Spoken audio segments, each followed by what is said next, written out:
Good evening guys, welcome to target alert YouTube channel.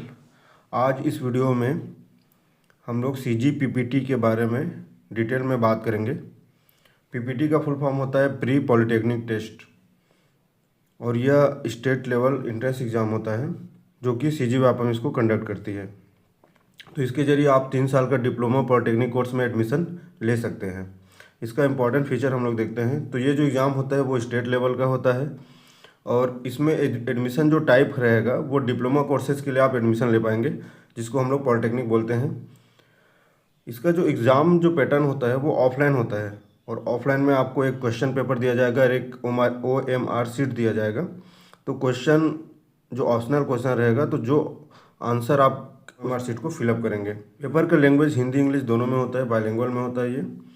और question जो रहता है MCQ टाइप का रहता है। ये जो पेपर का ड्यूरेशन रहता है वो 2 घंटा के लिए होता है और जिसमें नेगेटिव मार्किंग नहीं होता। आगे इस वीडियो में एलिजिबिलिटी क्राइटेरिया देखते हैं। तो क्वालिफिकेशन, पहला हम लोग क्वालिफिकेशन ही देख लेते हैं। तो जो भी कैंडिडेट रहेगा वो 10th पास होना चाहिए। 10th बेस पे ये एग्ज़ाम कंडक्ट किया जाता है और उसका जो 10th हो वो मैथमेटिक्स या साइंस विषय होना चाहिए। न्यूनतम उसमें 35 मार्क्स जरूरी है। अगर कोई 35 से कम मार्क्स है तो आप एलिजिबल नहीं हो पाएंगे इस एग्ज़ाम को देने के लिए। एक्चुअली मैं दोनों लैंग्वेज में इसलिए दिया हूँ, हिंदी और इंग्लिश में, ताकि जो इंग्लिश का स्टूडेंट है वो इंग्लिश आसानी के साथ पढ़ के भी समझ सके और जो हिंदी वाला है वो हिंदी को ईजिली समझ सके। आगे देखते हैं इसमें एज लिमिटेशन क्या क्या है। तो इसका कोई एज लिमिटेशन नहीं होता। आप 10th पास करने के बाद कभी भी इसका एंट्रेंस एग्ज़ाम दे सकते हैं। एग्जाम्पल के तौर पे, जैसे आप 10th पास किए, 12th किए, ग्रेजुएशन किए, उसके बाद अगर कोई आपको प्री पॉलिटेक्निक टेस्ट देना है तो भी आप एलिजिबल हैं। इसका मतलब ये है कि 10th पास होना चाहिए, बाकी आप उसके बाद में कभी भी एग्ज़ाम दे सकते हैं। तीसरा चीज़ इसमें होता है कि आपके पास डोमिसाइल होना चाहिए। आप छत्तीसगढ़ के निवासी हैं, इसका प्रूफ के लिए या तो सीजी डोमिसाइल और या तो रेसिडेंशियल सर्टिफिकेट, ये दोनों में से कोई एक होना बहुत ज़रूरी है। सीजी डोमिसाइल को ज़्यादा प्रायोरिटी में रखा जाता है। हम लोग एग्ज़ाम पैटर्न देख लेते हैं। तो एग्ज़ाम का जो पैटर्न होता है वो 3 पार्ट में डिवाइड होता है, मैथ, फिजिक्स और केमिस्ट्री। तो मैथ्स जो है 50 नंबर का क्वेश्चन रहेगा, 50 क्वेश्चन रहेगा टोटल और एक एक क्वेश्चन एक एक नंबर का रहेगा। फिजिक्स भी 50 क्वेश्चन रहेगा, 50 नंबर का रहेगा और केमिस्ट्री भी 50 क्वेश्चन रहेगा, ये भी 50 नंबर का रहेगा। टोटल 150 क्वेश्चन 150 नंबर का रहेगा और इसमें नेगेटिव मार्किंग नहीं होता है। यहाँ उसी को डिटेल में बताया है कि ईच क्वेश्चन 1 मार्क्स का रहेगा, no negative marking, total time 2 hours और सभी सवाल 10th लेवल पर आधारित होंगे। इसका मतलब यह है कि ये जो एग्ज़ाम है वो 10th बेस पे है, इसलिए इसका जो पैटर्न रहेगा, इसका जो लेवल रहेगा एग्ज़ाम का, वो 10th लेवल के रहेगा, उससे ऊपर के नहीं रहेगा। तो सिलेबस में, मैथ्स के सिलेबस में देखते हैं तो इसमें क्या क्या रहेगा। तो पहला है नंबर सिस्टम, दूसरा है algebra, geometry, mensuration, trigonometry, coordination geometry, coordinate geometry और स्टैटिक्स। इस टाइप का इसका मैथ्स का सिलेबस रहेगा।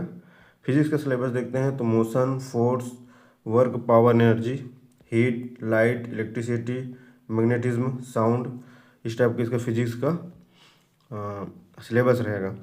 आगे इसका तीसरा सब्जेक्ट है केमिस्ट्री। तो केमिस्ट्री का जो सिलेबस देखते हैं उसमें मैटर एंड इट्स नेचर, जिसको पदार्थ की प्रकृति बोलते हैं, केमिकल रिएक्शन, रासायनिक अभिक्रियाएँ, एसिड बेस, साल्ट, अम्ल क्षार लवण, metal non metal, carbon compound, periodic table और केमिकल बॉन्डिंग। इस प्रकार का इसका केमिस्ट्री का सिलेबस रहता है। और ये तीनों फिजिक्स, केमिस्ट्री और मैथ्स, ये तीनों का सिलेबस आपको कंप्लीट करना है, तभी आप अच्छे से एग्ज़ाम के लिए प्रिपेयर अपने आप को समझेंगे और अच्छा एग्ज़ाम में कर पाएंगे। एप्लीकेशन प्रोसेस देखते हैं तो आपको एप्लीकेशन जो प्रोसेस होता है वो ऑनलाइन करना पड़ेगा। तो आपको सीजी व्यापम का वेबसाइट में जाना पड़ेगा, वहाँ आपको रजिस्ट्रेशन करना पड़ेगा। रजिस्ट्रेशन करने के बाद एप्लीकेशन फॉर्म आप फिलअप करेंगे, जिसमें इंपॉर्टेंट डॉक्यूमेंट कुछ कुछ लगेगा। तो वो लगेगा, आपको फ़ोटो लगेगा, सिग्नेचर लगेगा, डोमिसाइल रहेगा। फ़ोटो आपको अपलोड करना पड़ेगा, सिग्नेचर भी आपको फ़ोटो खींच कर अपलोड करना पड़ेगा और डोमिसाइल सर्टिफिकेट भी उसमें देना पड़ेगा। उसके बाद ऑनलाइन फीस आपको पेमेंट करना पड़ेगा और एडमिट कार्ड आपका, जब ये सब पूरा प्रोसेस कंप्लीट कर लेंगे तो एग्ज़ाम का कुछ दिन पहले आपको एडमिट कार्ड ऑनलाइन आप देख सकेंगे, उसको डाउनलोड कर सकेंगे। उसके बाद देखते हैं एप्लीकेशन फ़ीस। तो जो जनरल कैटेगरी का होता है उसको 200 रुपये एप्लीकेशन फ़ीस लगेगा, ओबीसी कैटेगरी का 150 रुपये और SC ST और PWD का 100 रुपये एप्लीकेशन फ़ीस लगेगा। एडमिट कार्ड के बारे में यहाँ पर बताया हुआ है कि एग्ज़ाम से लगभग एक सप्ताह पहले आपका एडमिट कार्ड आ जाएगा और एडमिट कार्ड में आपका एग्ज़ाम सेंटर, टाइमिंग और कुछ कुछ रूल्स आपको लिखा रहेगा। जैसे हम लोग एग्ज़ाम सेंटर में कितना आवर्स पहले आपको पहुंचना है, क्या क्या लेके पहुंचना है, वो चीज़ वहाँ पर एडमिट कार्ड में लिखा रहेगा। जब आप एग्ज़ाम दे देंगे, एग्ज़ाम देने के बाद उसका रिज़ल्ट आएगा, तो रिज़ल्ट ऑनलाइन आएगा और उसका एक मेरिट लिस्ट बनता है। मेरिट लिस्ट में एक्चुअली एक रैंक बनता है। यही रैंक के आधार पर आपको कॉलेज अलॉटमेंट में अलॉटमेंट होता है। जैसे आपका रैंक जितना कम है उतना आप अच्छा से अच्छा कॉलेज अपने हिसाब से चूज़ कर सकते हैं। तो इसका काउंसलिंग प्रोसेस होता है कॉलेज चूज़ करने के लिए। तो काउंसलिंग प्रोसेस में हम लोग देखते हैं, तो पहला तो आपको काउंसलिंग के लिए भी ऑनलाइन रजिस्ट्रेशन करना पड़ेगा। ऑनलाइन रजिस्ट्रेशन करेंगे तो उसके बाद फिर उसमें कॉलेज चुनेंगे और कॉलेज के साथ साथ ब्रांच चुनेंगे, कौन सा ब्रांच आपको कहाँ कहाँ पर चाहिए। जब ये सब प्रोसेस हो जाएगा तो आपको सीट अलॉटमेंट होगा। जैसे आज आप काउंसलिंग के लिए डाले हैं तो 3 से 4 दिन बाद सीट के अलॉटमेंट दिखाता है कि आप जितना मतलब 8 से 10 तो आप फिलअप किए, एग्जाम्पल के तौर पर बता रहा हूँ, उसमें से आपको कहाँ का आपको अलॉट हुआ ये चीज़ आपको ऑनलाइन दिखाना चालू कर देगा।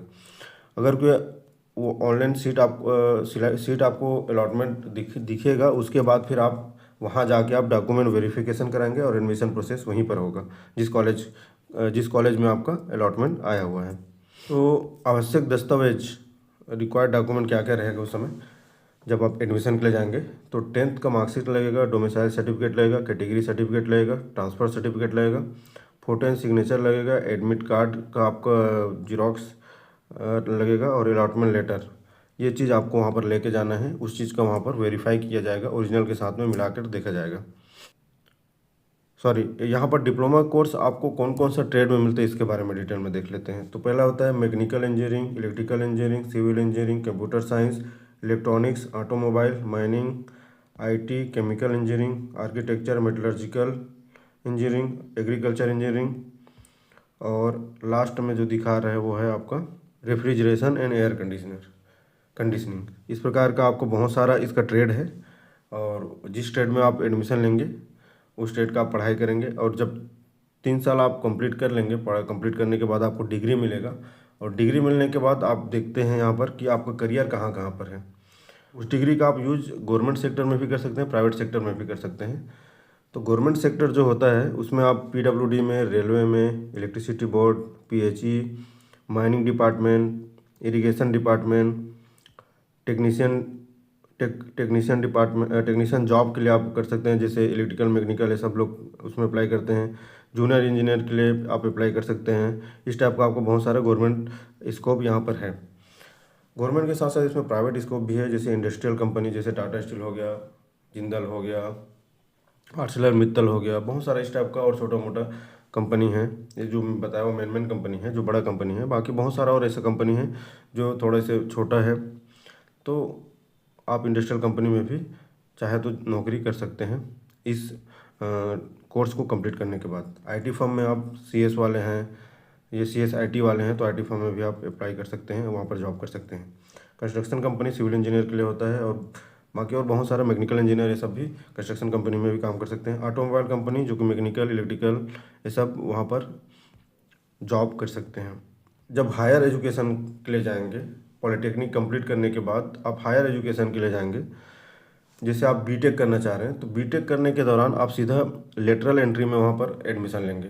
एक साल आपको वहाँ पर करने की ज़रूरत ही नहीं है, सीधा आप दूसरा साल से एंट्री लेंगे और जो 4 साल का कोर्स है उसको आप 3 साल में कंप्लीट करेंगे।